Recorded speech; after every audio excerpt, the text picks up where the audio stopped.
আসসালামু আলাইকুম রহমতুল্লাহি ওবরকাতুহু। সম্মানিত দর্শক, ২০২৫ সনের জুলাই মাস শেষ হতে চলল এবং আগস্ট মাস আসছে। গত বছর আগস্ট মাসের ৫ তারিখে শেখ হাসিনা বাংলাদেশ ছেড়ে ভারতে আশ্রয় নিয়েছিলেন এবং ১৫ বছরের একটি রেজিমের পতনের পর সারা বাংলাদেশ আগস্ট মাস জুড়ে উল্লাসে উন্মত্ত ছিল এবং সেই আগস্ট মাসে যা কিছু ঘটেছে বাংলাদেশে, সেটা হত্যাকাণ্ড হোক, চুরি ডাকাতি রাহাজানি হোক, কিংবা ঐতিহাসিক ৩২ নম্বরের ভবনটিকে গুঁড়িয়ে দেওয়ার মতো ঘটনা হোক, মানুষ গত বছর আগস্ট মাসে এসব নিয়ে চিন্তা করছিল না। তাদের ভিতরে একটা আবেগ কাজ করছিল, বিজয়ের একটা উল্লাস কাজ করছিল এবং তারা এই জুলাই আগস্ট বিপ্লবের যারা নায়ক, ছাত্র ছাত্রী, তাদেরকে মনে করতো মাথার তাজ, তাদেরকে মনে করতো যে আদরের প্রিয় সন্তান। আর অন্যদিকে তাদের মাথার উপরে যিনি বসেছিলেন, ডক্টর মোহাম্মদ ইউনূস এবং তার যারা উপদেষ্টা মণ্ডলী রয়েছেন, সবাইকে দেশের ১৮ কোটি মানুষ, তার মধ্যে আওয়ামী লীগের একেবারে কট্টর যারা রয়েছেন তারা ছাড়া প্রায় সবাই মানে ত্রাণকর্তা হিসাবে তারা স্বীকার করে নিয়েছিল এবং তাদেরকে একটা সীমাহীন লিবার্টি দিয়েছিল যে তারা করুক, যা ইচ্ছে তাই করুক। শেখ হাসিনার পতন হয়েছে, আওয়ামী লীগের পতন হয়েছে, এর চাইতে বড় প্রাপ্তি আর আমাদের জীবনে কিছু হতে পারে না। তো এই যে গত বছর আগস্ট মাসের যে সুখানুভূতি, সেই সুখানুভূতি ২০২৫ সনে এসে কেমন আছে? তো এক্ষেত্রে যা হতে পারত সেটি হলো যে সমস্ত জনগণের ভালোবাসা ছিল, সমর্থন ছিল এবং মানুষ শেষের দিকে যখন পুলিশ খুব নিষ্ক্রিয় হয়ে পড়েছিল, তো যে সামাজিক বন্ধন তারা গড়ে তুলেছিল, যেভাবে তারা নিজেরা মানে ছাত্র এবং জনতা রাস্তায় নেমে রাস্তার ট্রাফিক নিয়ন্ত্রণ করেছিল। এক রাতে আমি দেখলাম যে রাত্রি ১২টার সময় আমি টকশো করে আসছি, এটা সম্ভবত ২০২৪ সনের সেপ্টেম্বর বা অক্টোবর মাসে রাত ১২টার সময় জাতীয় সংসদ ভবনের যে সামনের অংশ, মোহাম্মদপুর, ধানমন্ডি এবং সুবহানবাগ, ওই মোড়টাতে প্রচণ্ড রকম ট্রাফিক জ্যাম। তো অত রাতে সেই ২০-২৫টি ছেলে, যারা হয়তো নবম দশম শ্রেণীতে পড়ে, তারা দায়িত্ব পালন করছিলেন। তার সঙ্গে আরও ২০-২৫ জন বয়স্ক মানুষ। স্পষ্টতই তাদের পোশাক আশাক দেখে বোঝা যাচ্ছিল যে তাদের সবারই বাড়ি এবং গাড়ি আছে, সচ্ছল, অভিজাত, ধনাঢ্য এবং স্থানীয় বাসিন্দা। অর্থাৎ রাত্রি ১২টার সময় যে ট্রাফিক জ্যাম হয়েছে, অনিয়ন্ত্রিত জল ব্যবস্থা, রাস্তায় কোনো পুলিশ নেই, মিলিটারি নেই, কিচ্ছু নেই, ঠিক সেই সময়টাতে ৫০ জনের মতো ছাত্র আর ৫০ জনের মতো বয়স্ক মানুষ, যাদের বয়স ৪০ থেকে ৬০ বছরের মধ্যে, তারা রাস্তায় নেমে এই তাদের অনভিজ্ঞতা প্রসূত আন্তরিকতা দিয়ে পুরো ট্রাফিক ব্যবস্থা নিয়ন্ত্রণ করার চেষ্টা করেছে। অনেক এলাকাতে সাধারণ জনতা থানা পাহারা দিয়েছে, পুলিশকে নিরাপত্তা দিয়েছে সাধারণ জনতা, এই ২০২৪ সালে। তারপর এলাকাতে যেন আইনশৃঙ্খলা স্বাভাবিক থাকে, এই জন্য মানে অনেকটা কোনো কমিটি না করে সাধারণ মানুষ কিন্তু রাস্তায় নেমে এসেছিল। তো এরকম ভালোবাসা, এরকম যাকে বলা হয় কোঅপারেশন, তারপরে এরকম কাঁধে কাঁধ মিলিয়ে দেশের জন্য বিনা স্বার্থে কাজ করার নজির আমি এই বাংলাদেশে দেখিনি। ৭২-৭৩ সনে কিন্তু আমি এই দৃশ্য দেখিনি। আমার মনে আছে এখনও, ওই সময়তে আমি একেবারে বালক। তারপর আমার সেই ৭১-৭২-৭২ ঘটনা মনে আছে, একেবারে স্পষ্ট মনে আছে। তারপর ৭৫-এর ১৫ই আগস্টের পরে যে অবস্থা হয়েছিল সেটা আরও মনে আছে। সত্তার সাহেবের পতনের পর যে অবস্থা হয়েছিল, তখন তো বলতে গেলে রীতিমতো প্রফেশনই চলে এসেছে।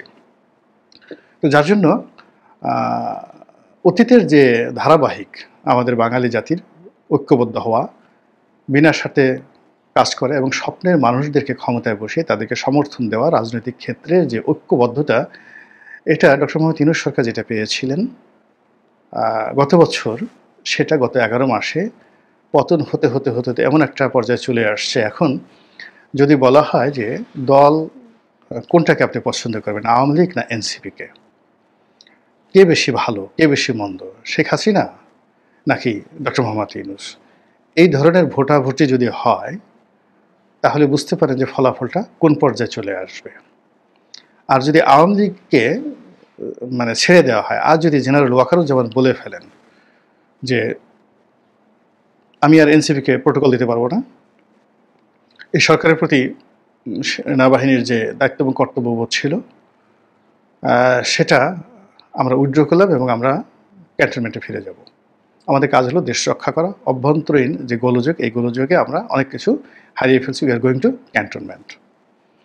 সেনাবাহিনী যদি ঘোষণা দেয় যে আমরা ক্যান্টনমেন্টে ফিরে গেলাম এবং সঙ্গে সঙ্গে তারা যদি ক্যান্টনমেন্টে ফিরে যায়, একবার একটু চিন্তা করেন তো, জাস্ট ফর 1 আওয়ার, 1 ঘন্টা 60 মিনিট, এই 60 মিনিট সময়ের মধ্যে সারা বাংলাদেশের গোপালগঞ্জের কথা বাদ দিলাম, এই ঢাকা শহরে কী হতে পারে, কী ঘটতে পারে, সেই জিনিসগুলো একটু চিন্তা করেন।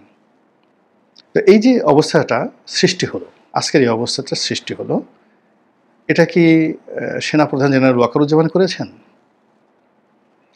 এটা কি বঙ্গভবনে বসে শাহাবুদ্দিন চুপ্পু করেছেন? কিংবা যারা পালিয়ে গেছেন আওয়ামী লীগের শীর্ষ নেতৃবৃন্দ, শেখ হাসিনা, জয়, পুতুল, শেখ রেহানা, তার ছেলে ববি, রূপন্তী, তার মেয়ে রূপন্তী, টিউলিপ সিদ্দিকী, তারপরে ওবায়দুল কাদের, জাহাঙ্গীর কবির নানক, ওনারা কি এই গত 11 মাসে আজকের এই যে অবস্থাটা তৈরি হয়েছে, এই অবস্থার জন্য তাদের 1% ভূমিকা আছে বা কোনো ভূমিকা আছে? তারা তো ওখানে বসে ফোঁসফাঁস সেই মানে বিখ্যাত সেই যে কবিতা, সুকুমার রায়ের কবিতা, বাপুরাম সাপুরে কোথা যাস বাপুরে, আয় বাবা রেখে যা, আয় বাবা দেখে যা, দুটো সাপ রেখে যা। তো এরকম তারা দিল্লিতে বসে যে ফুসফাস করছেন, সেই বাপুরাম সাপুরে সেই সাপের মতো, যার চোখ নাই, দাঁত নাই, কান নাই, এবং যাদের মানে হুকুম তামিল করার মতো এই বাংলাদেশে কেউ নেই, নো ওয়ান। তাদের অফিসে হেগে দিচ্ছে মানুষ, তাদের কেন্দ্রীয় অফিসে সে প্রস্রাব জল বিয়োগ করে যাচ্ছে, তারপরে শেষে তাদের মূর্তি থেকে শুরু করে তাদের যা কিছু রয়েছে বাংলাদেশে সব কিছুই বর্জাগার হয়ে গেছে। আর তারা দূরে বসে বসে কী করছেন? আমি চেয়ে চেয়ে দেখলাম, শুধু চেয়ে চেয়ে দেখলাম, এই কথাগুলো তারা সেখান থেকে বলছেন। তো ফলে এখানে তো পাদপিটা আওয়ামী লীগ নেই, ছাত্রলীগ নেই, যুবলীগ নেই, সালমান এফ রহমান নেই, আওয়ামী লীগের দোসররা নেই, আওয়ামীপন্থী সাংবাদিকরা নেই, কেউ নেই। ফলে পুরো মাটি তো বিএনপি, জামাত, আওয়ামী বিরোধী যারা শক্তি তাদের দখলে, পুরো রাষ্ট্র ছাত্রদের দখলে, মানে এনসিপির দখলে, সরকার ডক্টর মোহাম্মদ ইউনূসের দখলে। তো সেখানে গত 11 মাসে এই যা কিছু ঘটেছে, সেই ঘটনার ফলে সেই 2024 সনের আগস্ট মাসের উৎসাহ কেন নেই, উদ্দীপনা কেন নেই, সেই স্বপ্ন কেন নেই, সেই ভালোবাসা কেন নেই? বাংলাদেশের একটা বিখ্যাত গান অনেক আগে গেয়েছিলেন জনাব হায়দার, কি দেখার কথা ছিল দেখছি, কি শোনার কথা ছিল শুনছি। এগুলো তো আমাদের দেখার ইচ্ছা ছিল না, এখন যা কিছু দেখছি, এখন যা কিছু শুনছি, এগুলো তো শোনার জন্য আমাদের কান, আমাদের পঞ্চেন্দ্রিয় প্রস্তুত ছিল না, কিন্তু সেই জিনিসগুলো আমরা এখন হচ্ছে। এবং সারা দেশে এখন যে সকল অস্থিরতা চলছে এবং প্রতিদিন গুজব, একটার পর একটা গুজব চলছে, যেভাবে আতঙ্ক ছড়িয়ে পড়েছে, আমার কাছে মনে হচ্ছে যে এই যে আমাদের ঢাকা মহানগরী, এই মহানগরীতে চলতে গিয়ে এই মহানগরীর বাসিন্দারা বা বাংলাদেশের অন্যান্য অঞ্চলে যারা শান্তিপ্রিয় জনগণ, যাদের ঘরে সুন্দরী কন্যা আছে, যাদের অর্থবিত্ত আছে, যাদের ক্ষমতা আছে বা ছিল এক সময়, এই মানুষগুলো এখন এতটা অসহায় হয়ে পড়েছে। আপনি বোঝার চেষ্টা করুন, পুলিশের ওসি হুলিয়ে নিয়ে ঘুরে বেড়াচ্ছে, পুলিশের ডিআইজি পদে আছেন, প্রতি 1 মাস পর পর, 15 দিন পর পর ডিআইজি, এসপি, ডিসি, তারপরে শেষে সেক্রেটারি, জয়েন্ট সেক্রেটারি, দল বেঁধে এই শুধু চাকরি যাচ্ছে আর যাচ্ছে। আতঙ্কে মানে পুরো মানে সরকারি রাষ্ট্রযন্ত্রে যাকে বলা হয় রীতিমতো অস্থিরতা দেখা দিয়েছে। যারা বিজয়ী হচ্ছেন তারা বিজয়ের আনন্দ পাচ্ছেন না, আর যারা পরাজিত হচ্ছেন তারা পরাজয়ের বেদনাটুকু অনুভব করার মতো পরিস্থিতি তাদের নেই। কি হচ্ছে ক্যান্টনমেন্টে আমরা এটা জানি না, খুবই স্পর্শকাতর জায়গা, আমরা জানি না। কিংবা বিচারপতিদের মধ্যে যে ভয় আছে, মানে সুপ্রিম কোর্টের বিচারপতিদের মধ্যে যে ভয়, আতঙ্ক, দ্বিধা, সংকোচ কাজ করছে। একজন প্রধান বিচারপতিকে হাতকড়া পরিয়ে সেখানে আদালতে হাজির করা হলো। এখন এটা দেখে বর্তমান প্রধান বিচারপতি তিনি কি আয়েশ করে কোলবালিশে হেলান দিয়ে তারপরে পিয়ার কিয়া তো ডারনা কিয়া, এই গান শুনবেন? মোগলে আজমের সে বিখ্যাত গান সম্রাট আকবর যেভাবে সিংহাসনে বসে শুনেছিলেন, তিনি কি সেইভাবে বসে এই গান শুনবেন? নাকি জাস্টিস খায়রুল কিংবা জাস্টিস মানিকের পরিণতি দেখে তার মনে আতঙ্ক তৈরি হবে? আর যদি একজন বিচারকের মনে ন্যূনতম একটু ভয়, দ্বিধা, সংকোচ থাকে, দুনিয়ার যাই হোক না কেন বিচার হয় না। এটাই বাস্তবতা। তো সেই ঘটনাগুলো ঘটছে এবং এই ঘটনার ফলে কি হলো, সারা দেশে সীমাহীন অস্থিরতা শুরু হয়ে গেছে এবং এই অস্থিরতার কারণে জনগণ যতটা না আতঙ্কিত তার চাইতে সরকারের মধ্যে আতঙ্ক বেশি দেখা দিচ্ছে। 2025 সনের জুলাই এবং আগস্ট আমাদের হওয়া উচিত ছিল আনন্দের মাস, বিজয়ের মাস, উদযাপনের মাস। এই পুরো মাসে আমরা আনন্দ করব, গান বাজবে, দেশাত্মবোধক গান বাজবে, জাতীয় সঙ্গীত বাজবে, নাটক হবে, সিনেমা হবে, তারপরে আলোকসজ্জা হবে এবং আমরা দল বেঁধে মানুষ শাহবাগে রাতে সাংস্কৃতিক অনুষ্ঠান শুনব। রাজু ভাস্কর্যের সামনে সেই এত বড় মেলা হবে যে ঢাকা বিশ্ববিদ্যালয় চত্বরে তিল ধারণের জায়গা থাকবে না। প্রতি রাতে এখানে সাংস্কৃতিক অনুষ্ঠান হচ্ছে, আজ গান হচ্ছে, বাজনা হচ্ছে। এটাই তো হওয়ার কথা ছিল। যেভাবে আমরা দীর্ঘদিন ধরে 21শে ফেব্রুয়ারি পালন করে আসছি, যেভাবে আমরা 16ই ডিসেম্বর পালন করে আসছি, যেভাবে আমরা 26শে মার্চ পালন করে আসছি, তো ওখানে তো আমাদের আনন্দের এখনও ঘাটতি হচ্ছে না। আমরা যার যার মতো উদযাপন করছি। কেন 5ই আগস্ট আমাদের জীবনে আনন্দ না হয়ে আতঙ্ক হবে বলেন? কেন ভয়ের কারণ হবে? কেন এই আগস্ট মাসকে কেন্দ্র করে, জুলাই মাসকে কেন্দ্র করে 11 দিনের এমার্জেন্সি সতর্কতামূলক অবস্থা জারি করা হবে? কেন এই সময়টিতে সবাই তটস্থ থাকবে? কি হচ্ছে, কি হতে পারে, কে কোথায় ঘুমাচ্ছে, কে কোথায় পালাচ্ছে, কে কোথায় যাচ্ছে, এর দুর্নীতি আজকে প্রকাশ পাচ্ছে, কার দুর্নীতি আজ প্রকাশ পাচ্ছে, এ নিজেকে লেস কাটা শিয়াল বলছে, আরেকজন বলছে আমি লেস কাটা শিয়াল না, তুই লেস কাটা শিয়াল, একে এখানে চাঁদাবাজ ধরা পড়ছে। মানে অভিনব সেই সমস্ত ঘটনাগুলো ঘটেছে। বলেন তো এই ঘটনার সঙ্গে ফ্যাসিবাদ কিভাবে জড়িত? গুলশানে যে চাঁদা আদায় করতে গেল যে গ্রুপটি, যারা ধরা পড়ল, এখন এর সঙ্গে আওয়ামী লীগের কি সংযোগ আছে বলেন? কিংবা ধরুন চাঁদাবাজদের একটা তালিকা রাজশাহীতে করা হয়েছে, এর মধ্যে আওয়ামী লীগের কি করার আছে? সারা দেশে মারামারি হচ্ছে, কাটাকাটি হচ্ছে, সেখানে চট্টগ্রাম সবচেয়ে বেশি রক্তাক্ত, মানে রাজশাহী সবচেয়ে বেশি রক্তাক্ত।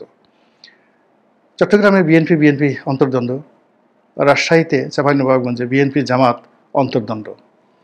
এটা এই যে রক্তক্ষয়ী অবস্থায় পৌঁছে গেছে। এই ঢাকা শহরে বিএনপি জামাতের মধ্যে যে দ্বন্দ্ব এবং সংঘাত হচ্ছে, সরকারের সঙ্গে রাজনৈতিক দলের যে দূরত্ব, এই দূরত্ব এখন খেস্তি খাওয়ারে পরিণত হচ্ছে এবং এখন অনেকে বলার চেষ্টা করছে যে যমুনা ঘেরাও করব। বিএনপির মতো দল যমুনা ঘেরাও করার কথা বলছে এবং ইতিমধ্যে শেখ সাহেব, জনতার মেয়র, তিনি অনেক দিন যমুনা ঘেরাও করার মানে করে রেখেছিলেন। পরে সেটা সেই যাকে বলা হয় বিএনপির হাইকমান্ডের নির্দেশে তিনি সেটা সরিয়ে নেন। তো সেটা আবার তিনি বা তার যারা লোকজন আছে তারা শুরু করার হুমকি দিয়েছেন এবং এটা এই আগস্ট মাসে, এই জুলাই মাসে গোপালগঞ্জে যা কিছু ঘটলো, এই জুলাই মাসে কক্সবাজারে যা কিছু ঘটলো, রাঙামাটিতে ঘটলো, এই জুলাই মাসে গাজীপুরে যা কিছু। সরকার মহা টেনশনে, সারা দেশে সরকারি সতর্কবার্তা। করলো কারা? কাদের জন্য আজকে আমরা এই অবস্থায় উপনীত হলাম? তারা কি তাদের এই যে ব্যর্থতা, এর জন্য অনুতপ্ত? তারা কি তাদের ব্যর্থতাগুলো চিহ্নিত করতে পারছেন, নাকি তাদের সকল কর্মের জন্য শেখ হাসিনাকে দায়ী করে, তারেক জিয়াকে দায়ী করে, জামাতকে দায়ী করে, এনসিপিকে দায়ী করে নিজেরা দায়মুক্ত হওয়ার চেষ্টা করছেন? আর এভাবে কি দায়মুক্তির সম্ভব? আর এভাবে কি সমস্যার সমাধান হবে?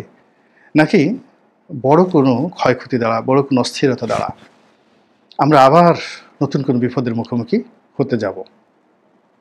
আল্লাহ ভালো জানেন। আল্লাহ আমাদের সবাইকে হেদায়েত দান করুন।